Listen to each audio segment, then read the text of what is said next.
Bonjour tout le monde, cette vidéo est la première d'un tutoriel qui comprend 15 parties et qui est destiné à apprendre Arduino aux débutants. Alors, dans cette première vidéo, je vais vous donner les premières bases pour que vous puissiez comprendre ce qu'est Arduino et comment que ça fonctionne. Et nous ferons ensemble votre premier montage qui consistera à faire clignoter une LED. Donc je vous expliquerai, comme à chaque fois d'ailleurs dans les futurs tutoriels, je vous expliquerai le montage d'abord sur ce simulateur et ensuite nous le ferons ensemble en réel et vous saurez vous-même le faire et le comprendre dès la fin de cette première vidéo. On commence tout de suite après l'intro.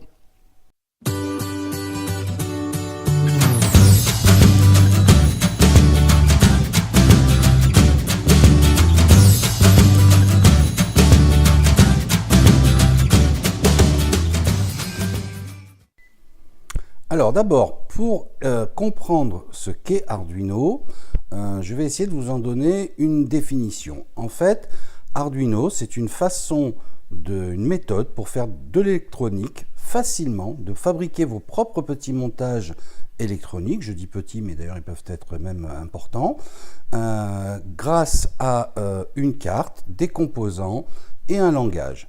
Donc on va voir ensemble de façon plus détaillée ces trois parties. Donc la première chose, c'est la carte. Alors je dis la carte, il y en a plusieurs, mais on fera tout ce tutoriel avec la carte Arduino Uno. Pourquoi? Parce que d'abord c'est la plus connue, c'est celle qui est fournie avec la quasi-totalité de tous les kits de démarrage, c'est celle qui est le plus documentée, que ce soit sur internet, dans les bouquins ou autres, et en fait c'est la carte qu'il faut connaître pour commencer et débuter en Arduino.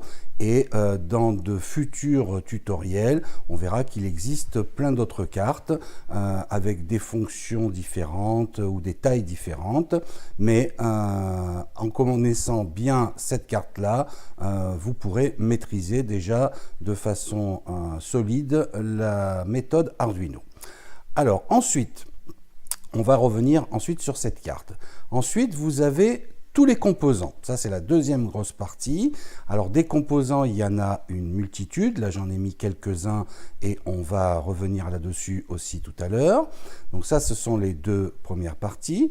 Et la troisième partie à connaître, c'est ce qu'on appelle l'EDI, c'est-à-dire c'est l'environnement qui va vous permettre de programmer avec un langage qui est le langage C++ et qui va vous permettre de faire des programmes, c'est-à-dire donner des instructions à la carte de façon à ce qu'elle exécute les actions que vous souhaitez. Et on va voir également, on va revenir sur ça ensuite, on va voir également comment que ça fonctionne. Alors, on va revenir d'abord à la carte Arduino. Alors, on ne va pas la regarder tout en détail aujourd'hui, parce que le but c'est de vous rentrer doucement et gentiment dans ce système Arduino. Donc on va regarder quelques-unes de ses principales propriétés, et au fur et à mesure des différents tutoriels, eh bien, on en découvrira à chaque fois un petit peu plus. Alors, une carte Arduino, elle se présente telle que ce que vous le voyez ici, sur ce simulateur. Je vous la montrerai ensuite en réel, bien sûr. Et d'ailleurs, je vous mettrai dans la description de cette vidéo, je mettrai l'adresse internet de ce simulateur qui vous permettra de créer vos propres montages et de les essayer sans risque avant de les passer en réel. Bon, donc ça, c'est une petite parenthèse. Alors, cette carte, elle a d'abord un système d'alimentation qui est constitué par une broche USB qui va être reliée à votre ordinateur. Alors ça permet à la fois d'alimenter la carte en courant et en même temps de transférer le programme que vous aurez fait dans la carte Arduino. Alors à ce sujet-là, le vocabulaire qu'on utilise, c'est téléverser un programme. C'est comme ça qu'on dit dans le monde d'Arduino, on ne dit pas transférer un programme, mais on dit téléverser un programme. Donc une fois que votre programme est fait, par le biais de votre câble USB qui est relié d'un côté à votre ordinateur et de l'autre côté à la carte Arduino, vous pourrez transférer ce programme dans votre carte. Alors cette carte, elle est composée très grossièrement, elle est composée d'une mémoire qui va vous permettre de stocker le programme que vous avez fait, puisque même quand la carte sera débranchée, votre programme restera dans la carte. Ça, c'est la première chose. Elle est constituée également d'un microcontrôleur. C'est lui qui va exécuter les instructions que vous aurez choisies sur la carte, d'accord ? Et elle est constituée de ce qu'on appelle des pins, c'est-à-dire ce sont des petits plots que vous allez pouvoir, par le biais de fils, relier à vos différents composants. Alors, on verra plus en détail dans les prochaines vidéos, mais il y a plusieurs types de pins, puisqu'il y a plusieurs types d'informations que l'on peut transmettre ou recevoir par le biais de cette carte Arduino. Il y a des pins dits digitaux, c'est-à-dire qu'ils peuvent recevoir ou envoyer des informations binaires, c'est 0 ou 1, il y a du courant ou il n'y en a pas, il y a une tension ou il n'y en a pas, d'accord ? C'est ce qu'on appelle les pins digitaux. Et vous avez les pins analogiques qui permettent, eux, d'avoir des signaux modulés, c'est-à-dire avec différentes valeurs que l'on utilisera ou pas dans nos composants. Donc voilà, grossièrement pour aujourd'hui, concernant cette carte-là, il y a donc, je répète, un système d'alimentation électrique par le biais d'un câble USB. Ce système, en même temps, permet de téléverser les programmes que vous aurez faits dans votre carte. Votre carte contient une mémoire qui permettra de conserver le programme que vous aurez rédigé directement, qui le conservera directement dans la carte. Elle contient un microcontrôleur qui va pouvoir permettre d'exécuter les différentes instructions que vous aurez données dans votre programme. Et elle contient des pins qui vont permettre de transmettre des informations, en fait par le biais d'un courant électrique, qui vont permettre de transmettre des informations à des composants ou au contraire de recevoir des informations de la part de vos composants. Donc ça, c'est pour la carte. Ensuite, vous avez un nombre très important de composants. Donc là, j'en ai mis que quelques-uns, mais il y en a beaucoup plus que ça. Par exemple, ici, vous avez une LED, donc on va utiliser dans notre premier montage. Vous avez un interrupteur, vous avez un module qui permet de déterminer une distance, vous avez un potentiomètre, vous avez un afficheur, vous avez ici ce qu'on appelle une photorésistance qui permet de faire varier le courant en fonction de la lumière qu'il y a que reçoit cette photorésistance. Vous avez un moteur, là c'est un servomoteur, mais il y a plusieurs types de moteurs. Bref, il y a une multitude de composants qu'on pourrait classer grosso modo en deux familles. Vous avez les composants qui vont recevoir une information de la carte, par exemple une LED. La carte va envoyer à la LED l'information, soit tu t'allumes, soit tu t'éteins, d'accord ? Donc ça, ce sont des composants donc, qui vont recevoir une information de la carte, et vous avez des composants qui vont transmettre une information à la carte. Par exemple, le capteur de distance, lui, il va détecter une distance par le biais d'ultrasons, et il va envoyer cette information-là à la carte. Donc voilà, si on devait faire deux grandes familles, ce serait une famille qui reçoit des informations et une famille qui envoie des informations. Et puis, vous avez un composant un peu spécifique qui est ce qu'on appelle une breadboard, qui est le composant qui va être très utile pour faire les montages, et on va le mettre en application également tout à l'heure, puisque c'est par le biais de ce composant-là que l'on va enficher, connecter nos différents composants comme les LED, les moteurs et autres à notre carte Arduino, et ça facilement, sans avoir besoin de soudure, uniquement par des fils avec des petites aiguilles au bout et qu'on va pouvoir enfoncer dans les différents trous ici de façon à faire la connexion que l'on souhaite. Alors, cette breadboard, elle fonctionne de la façon suivante. Vous voyez qu'ici, vous avez de part et d'autre deux lignes une ligne marquée plus en rouge et une ligne marquée moins. Quand je passe d'ailleurs sur la ligne, on voit que toute la ligne ici se surligne en vert, là également, et de la même façon ici. Ça veut dire quoi? Ça veut dire que si de la carte Arduino, je prends le 5 volts par exemple ici, puisque là c'est la borne 5 volts, que je l'envoie ici par le biais d'un fil sur un trou ici de cette ligne-là, eh bien toute la ligne ici sera à 5 volts. C'est-à-dire que n'importe quel fil que je brancherai dans n'importe quel trou de cette ligne sera à 5 volts, c'est-à-dire aura exactement la même valeur que celui-là. Donc les lignes pour les alimentations plus et moins fonctionnent de la même façon, c'est-à-dire sur la longueur ici. Je connecte par exemple mon moins de ma carte à mon GND de ma carte Arduino. GND, ça veut dire ground, et ground en anglais, c'est la terre, c'est-à-dire ce qui représente en fait le moins. D'accord? Donc de l'alimentation moins de ma carte, c'est-à-dire de mon alimentation GND, je la relie au moins de ma breadboard, ok? Et tous les plots sur cette ligne seront donc au moins. Donc ça, c'est pour les deux lignes ici d'alimentation de ma breadboard. Ensuite, vous avez les lignes intermédiaires. Et là, ça marche dans l'autre sens. Donc vous voyez, si je surligne ici, c'est tous les points ici se surlignent avec la même ligne verte. En fait, ça veut dire quoi? Ça veut dire que si je mets une fiche, un fil que je plante ici dans ce trou-là, eh bien, il sait, comme s'il est, et que vous en plantez un autre ici, sur la même ligne, comme ça, comme je viens de le faire là, eh bien, ces deux fils, c'est comme si vous les aviez soudés ensemble, c'est comme si vous les aviez reliés ensemble. C'est ça le grand intérêt de cette carte, c'est que vous allez enficher, mettons, un fil ici et enficher un qui va aller, lui, par exemple, à un composant quelconque. Vous allez ensuite prendre un autre fil que vous allez amener à un autre composant. Eh bien, si l'extrémité de ces deux fils sont sur la même ligne, eh bien, c'est comme si vous les aviez reliés ensemble. Voilà.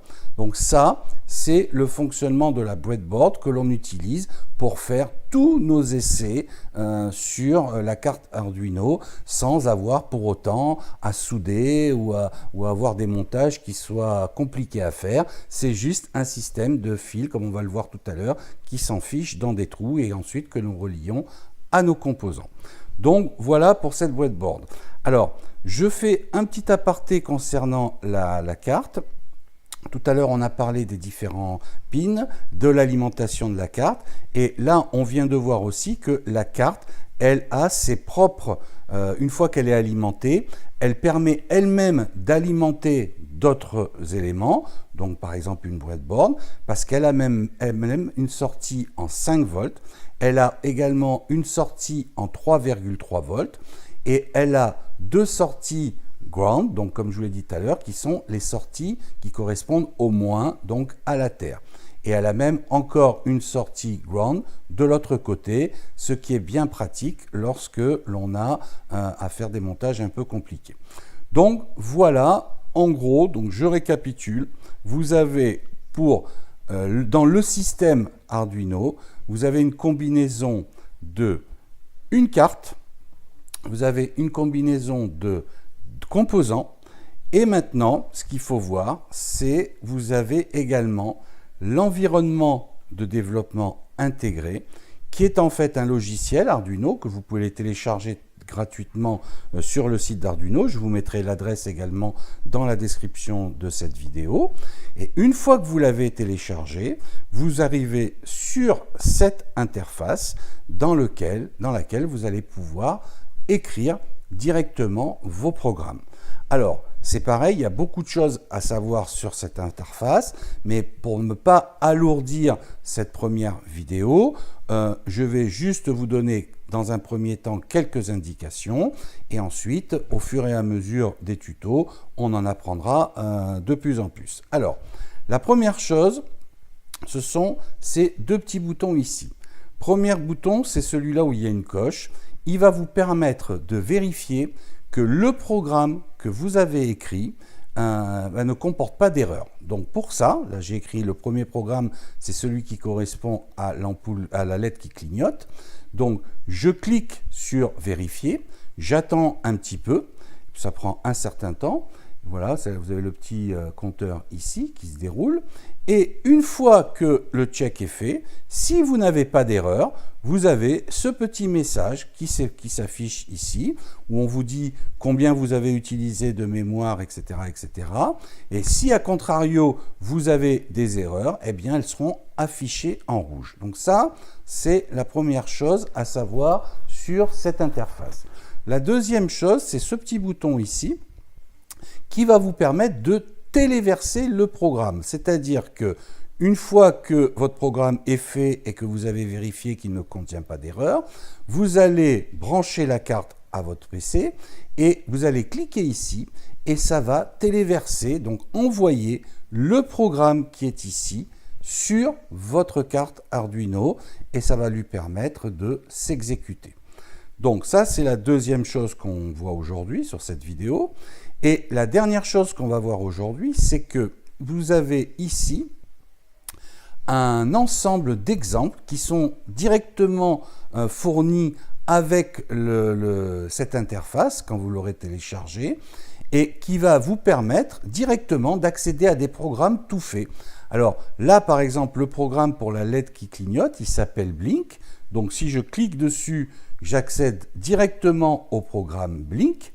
Sauf que moi, je l'ai modifié pour simplement vous d'abord traduire les différentes explications qu'il y a sur le programme et pour vous permettre de mieux comprendre.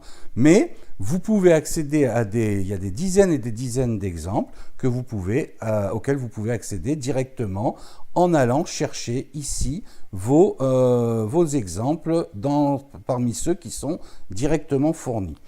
Ensuite, le carnet de croquis, c'est tous les programmes que vous avez fait vous, d'accord? Et puis, vous avez les programmes ouverts récemment ici. Voilà. Donc, vous avez une dernière petite chose à savoir avant qu'on passe à l'exécution de notre petit montage pour faire clignoter la LED. C'est ce petit programme ici qui vous permet d'enregistrer votre programme sur votre disque dur de l'ordinateur une fois que vous l'avez terminé ou au fur et à mesure vous faites des sauvegardes de votre programme. Voilà. Donc, pour résumer, et avant de passer au montage proprement dit pour faire clignoter notre LED, ce montage que l'on trouve ici, je résume, donc 3 choses. Vous avez la carte, vous avez les composants, et vous avez l'EDI, c'est-à-dire le système, l'interface de développement qui va vous permettre d'écrire votre programme. Avec ces 3 éléments, vous pourrez facilement, grâce au système Arduino, faire vos montages et vos composants électroniques et les faire fonctionner. Voilà, maintenant qu'on a vu ça, on va passer à la réalisation de notre petit montage pour faire clignoter notre LED. Alors, la première chose à faire pour comprendre le montage, c'est déjà de comprendre ce qu'est une LED. Une LED, c'est en fait comme une ampoule, sauf qu'au lieu de fonctionner en 220 volts, ça fonctionne en 5 volts. Pour éclairer la LED, il faut donc mettre du 5 volts entre les deux pattes de la LED et lorsqu'on veut l'éteindre, eh bien, il suffit qu'il n'y ait plus de tension entre ces pattes-là. Alors, les pattes, il faut bien comprendre 2 choses. C'est que la première chose, elles ont des longueurs différentes. Et elles ont des longueurs différentes pour distinguer le moins et le plus. Parce que quand on va mettre la tension de 5 volts aux bornes de la LED, il faudra bien brancher le moins sur la patte la plus petite qui est la patte moins de la LED et le plus sur la patte la plus longue qui est la patte plus de la LED. Donc une fois qu'on a compris ça, on va donc raccorder notre LED d'une part à la borne moins de notre Arduino, c'est-à-dire la borne GND, la borne ground, d'accord, et D'autre part, l'autre borne, la borne plus de notre LED, on va la raccorder non pas à la borne plus de notre board, sinon la LED serait éclairée en permanence, parce que si je mettais du 5 volts directement à notre LED, elle serait éclairée en permanence, mais je vais la brancher à un pin de la carte Arduino. Bon, moi j'ai choisi le 8, mais vous pouvez prendre n'importe lequel de ces deux pins. Moi j'ai pris le 8. Et pourquoi on met cette borne plus à un pin de l'Arduino? C'est parce qu'on va pouvoir, par le biais de notre programme, indiquer que l'on veut que notre pin 8 soit à plus 5 volts ou qu'il soit à 0 volts. Quand il sera à plus 5 volts, eh bien la LED va s'éclairer, et quand il sera à 0 volts, la LED sera éteinte. Alors, donc je prends ma LED en prenant soin de vérifier que j'ai bien la borne moins, ce qu'on appelle aussi la cathode, soit reliée à la borne moins de ma boîte. Alors comment on le vérifie? Je vous rappelle que ici, tous les trous sont reliés ensemble, d'accord? Donc, j'ai la borne moins de ma LED ici, j'ai une résistance que je mets par sécurité dans le circuit, donc on prend une petite résistance de 220 ohms qui va servir en fait à limiter le courant dans le circuit. Alors je vous avoue que moi j'ai déjà fait fonctionner tout ça sans résistance, ça marche très bien, mais il vaut mieux prendre l'habitude dans un cas comme ça de mettre une petite résistance de 220 ohms qui va permettre de limiter la hauteur du courant dans le circuit, donc dans la carte Arduino. Alors donc j'ai ma borne moins de ma LED qui est raccordée à l'entrée de ma résistance. Donc ça, elles sont raccordées ensemble parce qu'elles sont sur la même ligne verticale de ma breadboard, ici. Ensuite, ça passe par la résistance et par un fil qui est branché sur la même ligne verticale que la sortie de ma résistance, je raccorde donc le bout de ma résistance à la borne moins de ma breadboard qui elle-même est raccordée par ce fil-là. Ensuite, par cette ligne-là et par ce deuxième fil-là à la borne moins de ma carte Arduino. D'accord? Donc, j'ai bien ici cette borne-là qui est raccordée par ce chemin, comme ça. Hop, ici, tac, tac, on passe ici, on revient par ce fil noir à la borne moins de ma carte. Ensuite, la borne plus, qu'on appelle aussi l'anode de la LED, d'accord? Elle va être raccordée directement, puisque le fil ici bleu, il est sur la même ligne verticale que la patte plus de ma LED, donc c'est comme s'ils étaient bien raccordés ensemble, comme s'ils étaient soudés ensemble, et ce fil bleu, je le mets au pin 8 de ma carte. C'est un pin que je vais programmer en lui disant, tu te mets à 5 volts ou tu te mets à 0 volts. Alors maintenant, on va voir le programme correspondant. Donc c'est ce programme-là.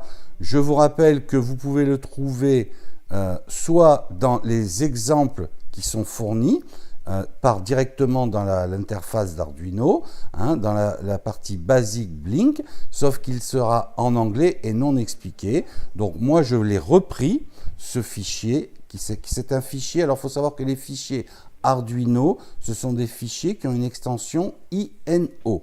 Donc, je l'ai repris, je l'ai modifié, et je l'ai appelé tuto 1 LED clignotant. D'accord? Alors, ce fichier, vous pourrez le retrouver, je vous mettrai un lien également dans la description, sur mon site, et vous pourrez directement le télécharger à partir de mon site. Alors, comment que ça fonctionne un programme Arduino? C'est toujours la même chose. Vous avez trois parties. La partie tout en haut du programme, avant la partie qu'on appelle Setup, qui est une partie où on va déclarer ces variables, on va voir en quoi ça consiste, et on va indiquer le nom des librairies que l'on utilise. Alors là, dans cet exemple-là, comme je suis parti sur un premier exemple très simple, on n'a pas besoin de librairie. Je vous expliquerai dans un futur tuto à quoi servent les librairies et comment on les déclare. En revanche, on va avoir besoin, dans cette partie-là, de déclarer une variable. Et cette variable, c'est la variable dans laquelle on va indiquer que notre LED est raccordé au pin 8 de la carte. Donc, je dis que j'appelle LED LED pour que ce soit plus pratique. J'aurais pu lui donner le nom que je veux. Là, on l'appelle LED pour dire que c'est le pin qui va servir à alimenter le LED, la LED, mais j'aurais pu lui donner le nom que je veux. Donc, je lui donne le nom. Devant ce nom, vous voyez en vert. Pourquoi en vert? Parce que c'est un mot spécial du langage Arduino, d'accord? Quand vous avez des mots qui sont des mots clés, des mots spéciaux, ils changent de couleur. Donc, int, c'est int pour integer en anglais, qui veut dire entier. Donc, en fait, ce que je suis en train de déclarer ici, je dis que je vais appeler LED une variable de type entier. Alors, un entier, c'est 1, 2, 3, 4, 5, 6. On verra qu'il y a plusieurs types de variables possibles. Il y a des variables entières, il y a des variables flottantes avec des virgules, il y a des textes, il y a des caractères, il y a des bits, il y a plein de choses. Donc, mais là, j'ai besoin d'une variable de type entier à laquelle j'ai affecté la valeur de 8. Voilà, donc cette ligne ici, qui se termine par un point virgule, toutes les instructions en C++, donc en langage Arduino, se terminent par un point virgule. C'est pour dire à l'ordinateur, j'ai fini mon instruction, elle s'arrête là, d'accord? Donc, ça veut dire, je déclare une variable que j'ai appelée LED. C'est une variable de type entier et je lui ai donné la valeur de 8. Donc ça se met avant la partie setup et c'est toujours comme ça dans tous les programmes Arduino. Ensuite, dans tous les programmes Arduino, vous avez également une partie qu'on appelle setup. Cette partie-là, elle ne va s'effectuer qu'une seule fois, c'est-à-dire que lorsque les instructions vont être exécutées, cette instruction, toutes les instructions qui seront dans la partie setup, entre ces deux accolades ici, d'accord, eh bien, toutes ces instructions ne seront effectuées qu'une seule fois. Et que signifie cette ligne? Pinmode, c'est un mot-clé, puisqu'il s'est mis en rouge tout seul, donc c'est un mot choisi, c'est un mot que comprend Arduino. Ça veut dire quoi, cette instruction? Ça veut dire, tu vas mettre la LED, la variable LED ici, donc la pin numéro 8, puisque je rappelle que dès que le programme rencontre les 3 lettres LED, il sait que c'est un entier qui vaut 8, grâce à l'instruction qu'on a mise ici. Donc, pin mode, ça veut dire, mets le pin dont on donne la valeur ici, donc 8, d'accord, en mode sortie. Ça veut dire quoi? Ça veut dire que par ce pin numéro 8, je vais faire sortir une information. Output en anglais, ça veut dire sortie. D'accord? Si je devais recevoir une information par le biais de ce pin, j'aurais mis input, mais qui veut dire entrée en anglais. Mais là, ce que je veux, c'est que ce pin permette de transmettre une information au composant que j'y ai connecté, à savoir là en l'occurrence notre LED, et donc je lui donne comme mode le mode sortie, le mode output. Voilà pour la partie setup. Ensuite, on a une partie loop. Cette partie loop, c'est en fait une partie qui va s'exécuter un nombre indéfini de fois. En fait, ce que va faire le programme, c'est qu'il va lire chaque instruction qui sont comprises dans la boucle loop, entre donc les deux accolades de la boucle loop, et quand il arrivera à la fin, il recommence. Et ça, indéfiniment, tant que votre carte sera branchée et en fonction. Alors, qu'est-ce qu'on donne comme instruction? En rouge, c'est une instruction.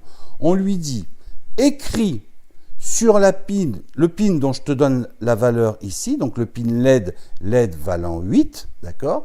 Donc, écris sur le pin LED la valeur haute height, ça veut dire haute, haut en anglais, la valeur haute de tension. Et en l'occurrence, pour une carte Arduino Uno, la valeur haute de tension, c'est 5 volts. Donc, on va lui dire, écris la valeur haute de tension sur ce pin numéro 8. D'accord? Donc, en fait, ce qui va se passer, c'est que la carte Arduino va mettre cette borne à la valeur de 5 volts. Ensuite, on lui donne une instruction qui est « Attends 1000 millisecondes ». C'est-à-dire, 1000 millisecondes, c'est 1 seconde. Ça veut dire, delay 1000, c'est pendant 1 seconde, tu ne fais rien. Ensuite, on lui redonne l'instruction suivante.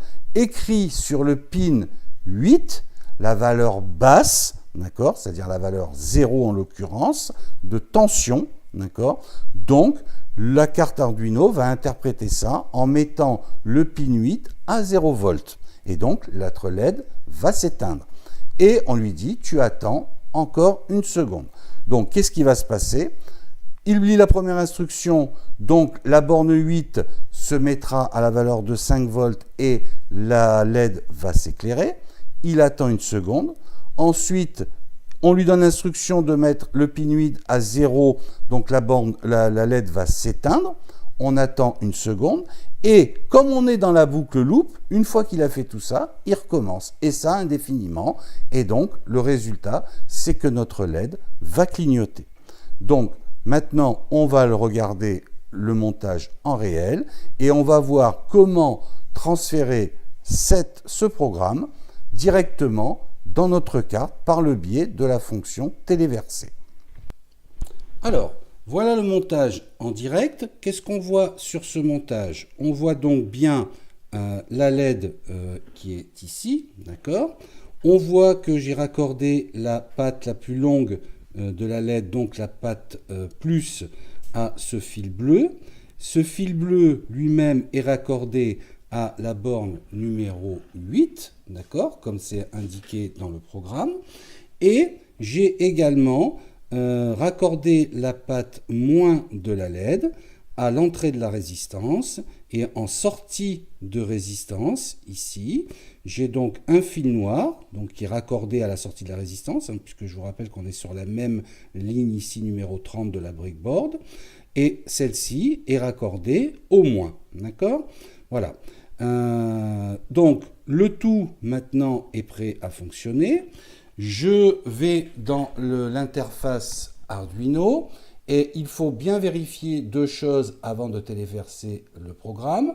C'est que j'ai bien indiqué le bon type de carte, parce que comme je vous l'ai dit, il y a plusieurs types de cartes. Donc là, on va dans le type de carte, Arduino AVR Board, et j'indique que j'utilise bien la carte Arduino Uno. Ensuite, la deuxième chose à faire, c'est aller sur le port USB qui correspond à celui où vous avez branché votre carte. Donc là, c'est le port COM3, c'est indiqué ici. Donc je le vérifie et je clique dessus. Donc maintenant, je suis prêt à téléverser mon programme. Alors, je clique sur le petit bouton téléverser, ici. On va attendre quelques petites secondes que le programme soit téléversé. Ça, c'est fait. Et dès que le programme est téléversé, on voit bien que notre LED se met à clignoter et elle s'allume et elle s'éteint toutes les secondes de façon infinie jusqu'à que vous décidiez de débrancher l'ensemble.